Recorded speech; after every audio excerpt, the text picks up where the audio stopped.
ونسلم على رسوله الكريم أما بعد أعوذ بالله من الشيطان الرجيم بسم الله الرحمن الرحيم قل بفضل الله وبرحمته فبذلك فليفرحوا صدق الله العظيم وصدق رسوله النبي الكريم ونحن على ذلك لمن الشاهدين والشاكرين والحمد لله رب العالمين إن الله وملائكته يصلون على النبي يا أيها الذين آمنوا صلوا عليه وسلموا تسليما الصلاة والسلام عليك يا سيدي يا رسول الله وعلى آلك وأصحابك يا حبيب الله الصلاة والسلام عليك يا سيدي يا نبي الله وعلى آلك وأصحابك يا سيدي يا رحمة للعالمین۔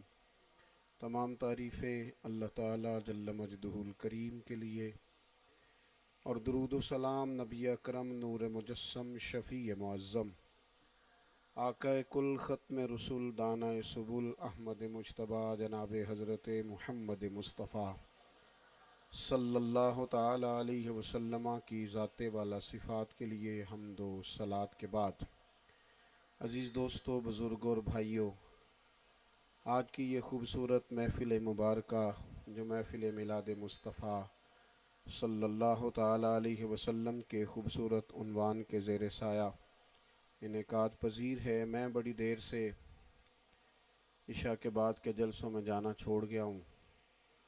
کوشش کرتے ہیں کہ چلو مغرب کے بعد کسی جگہ کوئی مصروفیت ہو جائے، لیکن استاذ گرامی حضرت قبلہ مفتی محمد نعیم اختر صاحب کا حکم پہنچا تو بڑے عرصے کے بعد رات کے اس پہر میں بات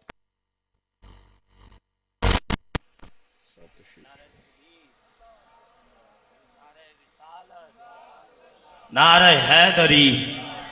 استاذ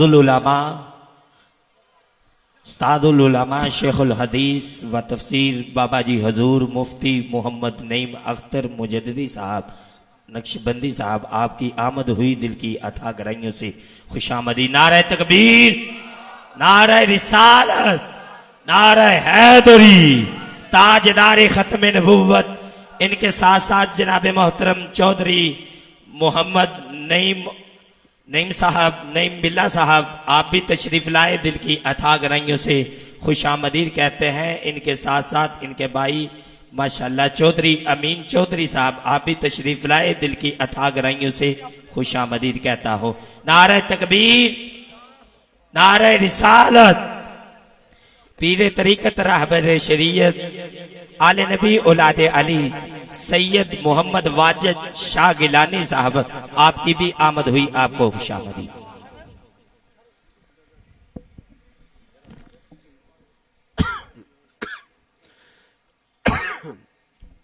تو میں یہ عرض کر رہا تھا کہ چند ایک گزارشات آپ کی خدمت میں عرض کرنی ہے۔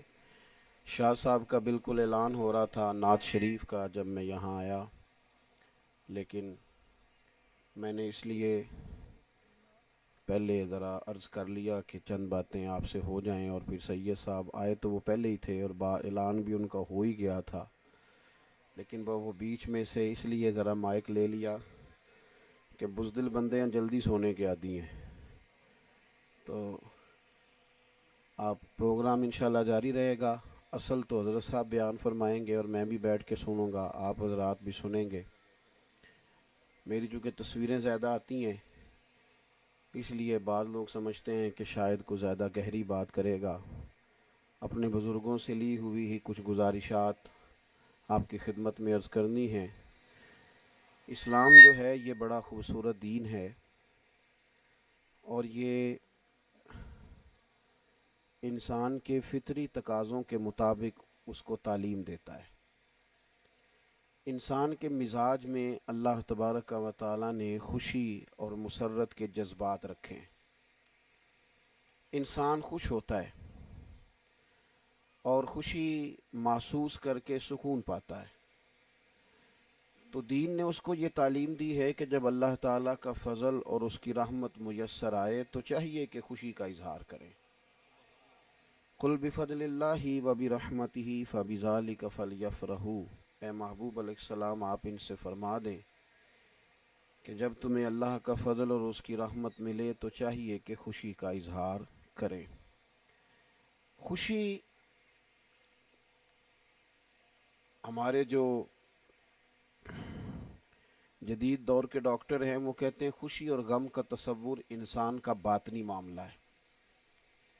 کچھ لوگوں کے پاس سارا کچھ بھی آ جائے تو خوش نہیں ہوتے، طبیعت خوشی والی ہوتی نہیں، ان کے پاس سے آپ کو جب بھی کوئی خبر ملتی ہے غم والی ملتی ہے، بلکہ ساری پریشانیوں کی خبروں کا ذخیرہ بعض لوگ الا ماشاءاللہ ہوتے ہیں۔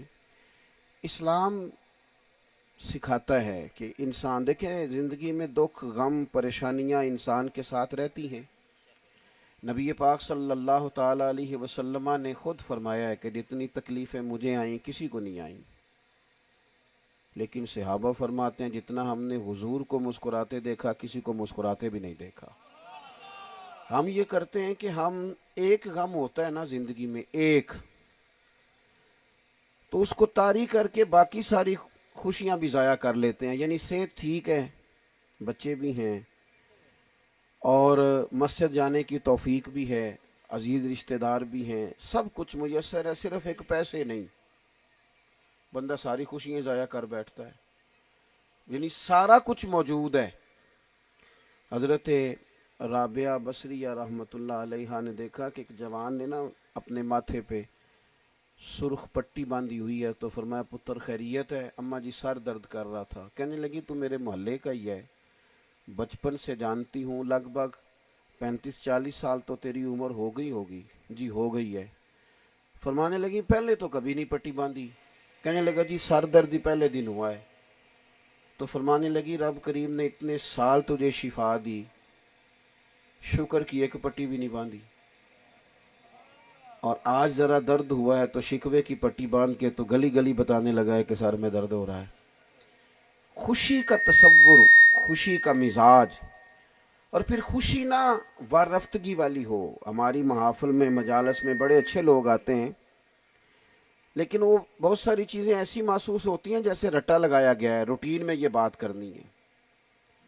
وہ پورا لوگ مطلب ہمارا نقیب محفل اس کی ذمہ داری ہوتی ہے۔ یہ تو ابھی اعلان ہو رہا تھا، مجھے مناسب لگے ماشاءاللہ، ورنہ نقیب محفل کو دیکھ کے بھی کبھی کبھی بندہ ڈر جاتا ہے۔ وہ جب دوڑ کے ادھر جاتے ہیں، دوڑ کے ادھر آتے ہیں، بھی کیا ہونے لگا؟ کہتے ہیں میں جملہ دینے لگا۔ بھئی یہ تو جملہ دینے لگا ہے کہ بامب چلانے لگا ہے؟ جو بات کرنی ہے کر دے، بس جلدی کر، مطلب اس میں اتنی سسپینس پیدا کرنے کی کیا ضرورت؟ اتنا پریشان تو کیوں ہو گیا؟ اور پھر رٹی رٹائی باتیں، رات 1 بجے بھی کسی کو ٹائم ملنے لگا ہے تو کہتے ہیں اب بلا تاخیر۔ وہ بھی انہیں دو ود کڑی تاخیر ہونی سی، ابھی بھی بلا تاخیر ہے۔ رٹی رٹائی چیزیں نہیں، یعنی جب انسان پر خوشی طاری ہو، حضور سید عالم علیہ السلام کے میلاد کی اسے واقعی خوشی ہو، تو پھر اس کی کیفیات ہوں، اس کے جذبات ہوں۔ یہ جو ہم اپنے بزرگوں کے واقعات پڑھتے ہیں کہ ایک میلاد پر انہیں کوئی چیز میسر نہ آئی تو انہوں نے سر سے ٹوپی اتار کے اسے بیچ دیا، اور اسی کی مقدور بھر شرینی کا بندوبست کر کے انہوں نے اس پر میلاد شریف منا لیا۔ تو یہ جذبات کا اظہار ہے۔ کو معنی یہ تھوڑی ہے کہ آپ سارے علاقے سے چندہ جمع کریں تو پھر ہی میلاد ہوتا ہے۔ جو لوگ اپنے گھر میں تنہا بیٹھ کر درود و سلام حضور کی بارگاہ میں عرض کر لیتے ہیں انہیں بھی کامل میلاد کا اجر دیا جاتا ہے۔ تو میلاد شریف کے لیے تو جذبات کی ضرورت ہے، آپ کے احساسات۔ 31 مارچ کو رزلٹ آیا کرتا تھا میٹرک کا،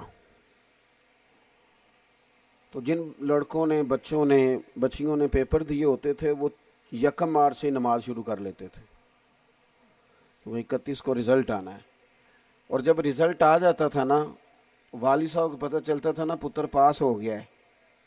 آپ میری بات کو سمجھیں، والد کو پتہ چل جاتا تھا نا میرا بیٹا پاس ہو گیا، تو جو رشتہ دار جس کا کوئی اس سے لینا دینا نہیں، کیونکہ اس کے بیٹے نے تو پیپر نہیں دیے، اس کے تو بچے ابھی چھوٹے ہیں، جس کا کوئی لینا دینا نہیں ہوتا تھا نا، کوئی تعلق نہیں، اسے بھی فون کر کے والد بتاتے تھے مبارک ہو بھیجی وہ بھتیجا تھوڑا پاس ہو گیا ہے، حالانکہ ان کا کوئی اس سے لینا دینا، اور ہو سکتا ہے وہ اس طرح خوشی کا اظہار بھی نہ کرے چونکہ اس کا تعلق نہیں ہے اس لحاظ سے، لیکن وہ خوشی تھی کہ سنبھالی نہیں جاتی تھی، وہ انداز تھا کہ ان سے سنبھالا نہیں جاتا تھا، اور دیکھا گیا کہ لوگ قرض اٹھا کر مٹھائی منگوا لیتے تھے، اور پھر پہلے دن بچہ جانے لگا ہے کسی کالج میں کسی یونیورسٹی میں تو والد کی خوشی کا کوئی حال ہی نہیں اس کی۔ یہ تھوڑے دن پہلے میں ایک دستار فضیلت کے جلسے میں تھا تو ایک سید صاحب کے بیٹے کی دستار ہو رہی تھی، تو بزرگ آدمی تھے پیچھے بیٹھے تھے، تو دستاریں ہو رہی ہیں، لوگ تو آج کل ویسے بھی ماحول ہے ویڈیو کا، کیمرے کا، فوٹو کا، لیکن وہ شاہ جی پیچھے بیٹھ کے اتنا رو رہے تھے، اتنا رو رہے تھے، بیٹے کی دستار ہو رہی، اتنا رو رہے تھے۔ میں نے ان سے بعد میں عرض کی، میں نے کہا جی یہ مقام شکر ہے، کہنے لگے حضرت جی تو انہوں پتہ نہیں، میں ساری رات دعا منگدا رہا کہ یا اللہ دا دل لائی رکھی، یہ پڑھ جائے، کوئی وراثت اس تک چلی جائے۔ کچھ خوشیاں ایسی ہوتی ہیں جو سنبھالی نہیں جاتی۔ یہ جو حضور کے میلاد پاک کی خوشی ہے نا، دیکھو نا، یہ سیاسی جلسے ہوتے ہیں اور حال یہ ہوتا ہے کہ جو گاڑی کبھی کسی غریب کے کام نہیں نہ آئی وہ بھی جلسے والے دن لوگ نکال لیتے ہیں، اور پہلے کسی کو قریب نہیں آنے دیتے، پھر 6 بندے چڑھے ہوتے ہیں گاڑی پہ اور ویڈیو بن رہی ہوتی ہے تاکہ لیڈر کو پتہ چلے کہ ہم تمہارے بڑے سپورٹر ووٹر ہیں۔ اور یار یہ جو میلاد شریف کے اجتماعات ہیں ان میں ہمارا جذبات، ہمارا ذوق، ہماری طبیعت کا لگنا نہ سمجھ آئے تو پھر مدینہ شریف کا وہ منظر یاد کرنا چاہیے جس دن رسول کریم مکے سے ہجرت کر کے مدینہ طیبہ تشریف لائے تھے۔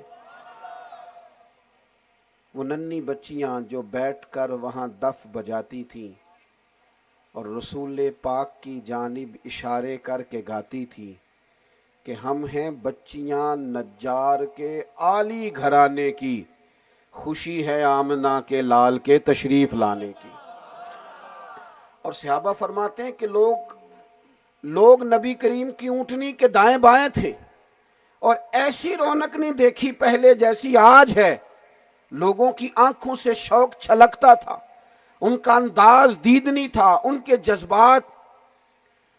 حضرت ابو ایوب انصاری رضی اللہ تعالیٰ عنہ فرماتے ہیں میرے مقدر تو جاگ گئے، حضور میرے غریب خانے تشریف فرما تو ہو گئے، لیکن نبی کریم علیہ السلام نے پسند فرمایا نچلی منزل پہ رہنا، مکان کی 2 منزلیں تھی اور مجھے کہا کہ آپ بالائی منزل پہ چلے جائیں کیونکہ مہمانوں کو آنا تھا۔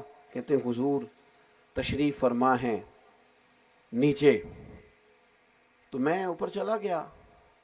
کہتے ہیں رات کو میری آنکھ کھلی تو میرے دل میں اچانک خیال آیا کہ یار تو اس چھت پہ چل رہا ہے جس کے نیچے حضور تشریف فرما ہے۔ فرماتے میں تڑپ گیا ایک کونے میں۔ یہ ہے جذبات کا اظہار۔ یعنی کچھ لوگ ایسے ہیں جو میں نے عرض کی بڑی مسجع مکفہ کر کے تراش کے جملہ اچھا شعر تیاری کر کے چیزوں کو کرتے ہیں، اور کچھ لوگ ایسے ہوتے ہیں جن کی کیفیات ہوتی ہیں باطنی۔ ہم لوگ ایک دفعہ مدینہ شریف سے نکل رہے تھے تو ایک سادی سی بی بی، کپڑے بھی بڑے اس کے سادے سے، ایک 2 علماء ہندوستان کے، کچھ اور لوگ بھی تھے، ایک جگہ دعوت تھی تو ایک مقام پہ ہم نے جانا تھا، تو بڑے بڑے اچھے شعر سنتے ہیں الحمدللہ، مذہبی تعارف ہے، تو بہترین ادب والے لوگوں کو بھی سنا اور بڑی اچھی لے میں پڑھنے والے لوگ بھی جو خوبصورت کر کے پیش کرتے ہیں ان کو بھی دیکھا۔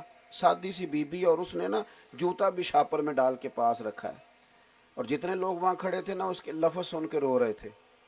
وہ زار رو رہی تھی سادی خاتون، اور پتہ کیا کہہ رہی تھی؟ اب ویکھو نہیں ویکھو کڈے کرم کمائے نے، سامنے حضور کا گنبد ہے، اب دیکھیں نا، کوئی شعری وزن نہیں، کوئی ایسا ردیف قافیہ نہیں، کوئی بہترین لطافت نہیں، لیکن جذبات کا اظہار تو ہے نا، باطنی کیفیات تو ہے نا۔ اب ویکھو نہیں ویکھو کڈے کرم کمائے نے، میرے جے گندے مندے بھی در تے بلائے نے۔ اب وہ لفظ اگرچہ سادہ ہیں، ہو سکتا ہے کوئی انتخاب جملہ کی اصلاح کی بھی کوشش کرے، لیکن جذبات کے اظہار کا جو حسن ہے اس کا انکار نہیں کیا جا سکتا۔ حضرت ابو ایوب انصاری رضی اللہ تعالیٰ عنہ کہتے ہیں رات بھر سو نہیں سکا۔ یہ جذبات ہیں، یہ نبی پاک کے ساتھ وابستگی ہے، یہ رسول پاک کے ساتھ لوگوں کا ذوق شوق ہے یہ نبی کریم علیہ السلام کے ساتھ امت کی وابستگی، رات بھر سو نہیں سکا، صبح عرض کی یا رسول اللہ صلی اللہ تعالی علیہ وسلم آپ نے پسند فرمایا یہاں آرام کرنا، لوگوں کو آنا جانا ہے، لیکن میرے لیے بڑا مشکل ہے اوپر رہنا، قربان جائیں۔ محبوب نے بھی جب ان کی کیفیت دیکھی تو فرمایا ٹھیک ہے تو نیچے آ جا، میں اوپر چلا جاتا ہوں۔ دوستو، نبی پاک کے ساتھ نا امت کا والہانہ پن۔ مجھے ایک دن ایک صاحب نے کہا جی تسے اتنے میلاد تے خرچے کیتے نے پھر او دا رزلٹ کی نکلے ہے؟ میں کہ پڑھا پلا بالغ الاولا بے، ہن ترجمہ بھی سناؤ، انہیں ترجمہ تو نہیں آتا۔ میں نے کہا جن کے تمہیں ترجمے نہیں آتے، ہمارے بزرگوں نے وہ نعتیں بھی تمہیں یاد کرا دی ہیں، اور میلاد کا نتیجہ کیا لینا ہے؟ تمہیں حضور کے وہ ترانے تمہاری زبانوں پہ چڑھائے ہیں جن کے مفاہیم سے بھی تم آگاہ اگرچہ نہیں ہو، لیکن تمہیں ذوق تو آتا ہے نا، تمہاری طبیعت تو مچلتی ہے نا۔ یہ ان محافل کی برکات ہیں، لیکن ہمیں نا اس کے ساتھ پوری طرح، اور اگر کہیں قباحتیں بھی ہیں، کمزوریاں بھی ہیں، تو کمزوریاں سب جگہ پہ ہیں۔ ہسپتالوں کی کتنی شکایتیں ہیں، پھر ہسپتال بند کر دینے چاہیے۔ کتنی شکایات ہیں یونیورسٹیز کی، کالجز کی، سارے بند کر دیں۔ ان کی شکایات کے باوجود جب کوئی شکایت آتی ہے تو اس کی اصلاح کی جاتی ہے۔ اگر کسی جگہ کہیں رات کو خواتین نکل آتی ہیں ماڈل دیکھنے یا رات کی لائٹنگ دیکھنے تو غلط ہوتا ہے، ہمارے بزرگ سمجھاتے ہیں، قائل کرتے ہیں، لیکن اصلاح کی جاتی ہے کسی چیز کی، وہ شعبہ بند نہیں کیا جاتا۔ اب بہت سارے لوگ ہیں جو سرے سے چونکہ مزاج نہیں ہوتا، طبیعت نہیں ہوتی۔ اور پھر میں ایک اور بھی عرض کئی دفعہ کرتا ہوں، میں کہتا ہوں کہ محفل میلاد شریف میں کیا ہوتا ہے، کچھ سوال ہمیں بھی تو پوچھ لینے چاہیے نا بعض دوستوں سے۔ یہاں کیا ہوا؟ سب سے پہلے قرآن مجید کی تلاوت ہوئی، اس کے بعد حضور کی بارگاہ میں نعت پیش کی گئی، پھر کسی کا خطاب ہوا، پھر سلام ہوا، پھر دعا ہو گئی، پھر لنگر کھلا دیا گیا۔ آپ بتائیں ان ساری چیزوں میں سے ناجائز کون سی ہے؟ قرآن پاک کی تلاوت، نعت شریف، تقریر، کون سی ایسی چیز ہے اس کو بنیاد بنا کر کوئی شخص شکوہ کر رہا ہے؟ اور یہی کام اگر کسی اور عنوان سے کیا جائے، سیرت النبی لکھ کے، درس قرآن لکھ کے، یہی سارے کام ہوں لیکن ٹائٹل کوئی اور ہو، تو پھر کسی شخص کو کوئی پریشانی نہیں ہے۔ تو اس لیے کچھ چیزوں کو ہمیں سمجھنا چاہیے۔ ہاں، کوئی چیز رٹی رٹائی نہ ہو، کوئی رسم نہ ہو، کوئی اس طرح کا ماحول نہ ہو کہ جس میں لگے کہ یہ نہ جی شاید کسی کی ڈیوٹی ہے اس نے کرنا ہی ہے۔ کچھ جذبات کا اظہار ہو، کچھ شوق ہو، کچھ ذوق ہو، کچھ خاص دلچسپی ہو۔ ہمارے بزرگ محفل میلاد کا جو اہتمام کرتے تو ان کے جذبات اور حضور کے ساتھ محبت کے اظہار کے مختلف ولولے دکھائی دیتے جب وہ حضور کے ذکر پاک کی مجالس کرتے۔ بس ایک تو یہ پورا مہینہ درود و سلام پڑھنا چاہیے، اور جس طرح انسان بیٹے کے شادی کی خوشی میں اتنا خوش ہوتا ہے کہ وہ کہتا ہے نا او یار تیرے سے دشمنی تو بڑی تھی، کبھی نہ تجھے بلاتا پر آج میرے پتر دا بیاہ ہے لہذا میں تیرے پاس آ گیا ہوں۔ تو چلو جن سے ہمارا صرف ذاتی جھگڑا ہے، رشتہ داروں سے کوئی بدعقیدگی کا مسئلہ نہیں، ذاتیات کے کچھ جھگڑے ہیں، تو کیوں نہ میلاد والے دن بھی خوش ہو کہ انہیں فون کریں کہ جا تجھے معاف کیا، آج میرے نبی پاک کا میلاد شریف ہے، آ جا۔ میں کبھی نہ مانتا، میں کبھی بھی تیرے لیے نرم نہ ہوتا، پر حضور کے میلاد پاک کا ماحول بنا ہے۔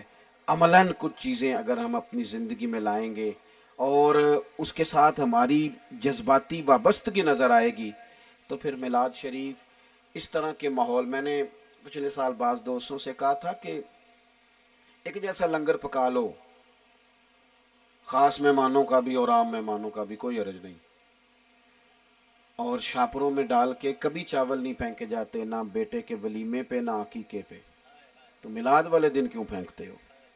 اگر بٹھا کے کھانا کھلایا جائے تو میلاد میں تو پہلے ہی غریب لوگ آتے ہیں، تگڑے لوگ تو سیاسی جلسوں میں جاتے ہیں، تو اگر بٹھا کے کھانا کھلایا جائے اعزاز کے ساتھ تو امید ہے کہ جب غریب کا بچہ بھی زیادہ بوٹیوں والے چاول کھائے گا، جو سارا سال لڑتا رہا ہے کہ مجھے گوشت چاہیے، تو ہو سکتا ہے اس کا باپ کہے کہ پتر آج تینوں کوئی نہیں ڈکدا، اج رج کے کھا، جو حضور دا میلاد شریف ہے۔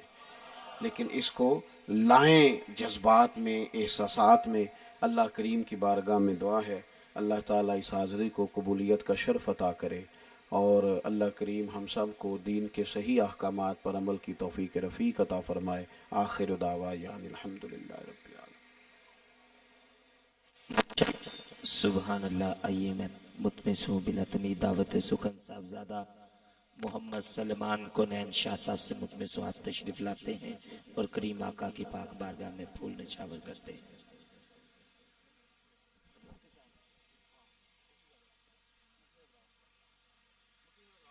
جی جی